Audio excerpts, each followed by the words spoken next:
Donc la classe des grands, avec Thomas qui est en CP, Julie qui est en CE1,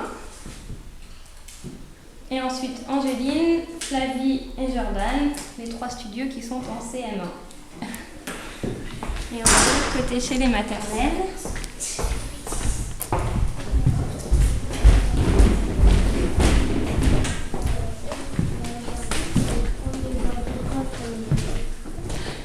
Alors, Juliette et Louise qui sont en grande section, Elodie qui est en petite section de maternelle, Elodie, et donc Sophie, l'assistante maternelle, qui est là pour m'aider avec les enfants de maternelle. Donc, comment se déroule la journée? Vous passez, est-ce que les enfants sont ensemble à un moment de la journée? Alors oui, le matin je commence par faire l'accueil avec les maternelles.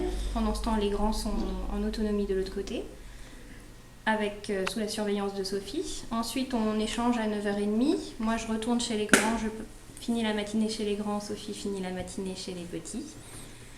Et l'après-midi, après la sieste des petits, ça nous laisse le temps de faire des matières comme l'histoire et la géographie avec les grands. On se retrouve en général tous ensemble pour faire soit du sport, soit de l'art plastique, chanter, aller se promener, aller à la bibliothèque, voilà, faire les activités ensemble. Vous avez un jardin aussi? Oui. Qu'est-ce qui pousse en ce moment dans le On jardin? a un jardin. Les filles, qu'est-ce qu'on a trouvé dans le jardin hier? Qu'est-ce qu'on a ramassé? Les graines. On a ramassé les graines de fleurs, mais mardi, qu'est-ce qu'on a été ramassé? Qu'est-ce qu'on a déterré du jardin? Des tomates. Des tomates, et avant? Des patates. Des patates, on a aussi des potirons, des butternuts, voilà. Donc on emmène tout ça à notre cantinière qui va nous cuisiner tout ça. Le choix est fait de garder les enfants cette école, de faire vivre cette école au plus facile, quoi, au mieux. On a tout le conseil municipal, je pense, est du même avis. Pense qu'il faut qu'on s'investisse complètement dans cette école pour qu'elle dure le plus longtemps possible. Le grand malheur de notre existence, c'est que la démographie, malheureusement, ne suit pas. Et puis ça, on n'y peut pas grand-chose. C'est pas tant que 8 élèves, puisqu'il y en a eu plus, mais c'est surtout le fait d'avoir tous les niveaux et d'avoir tous les âges de l'école.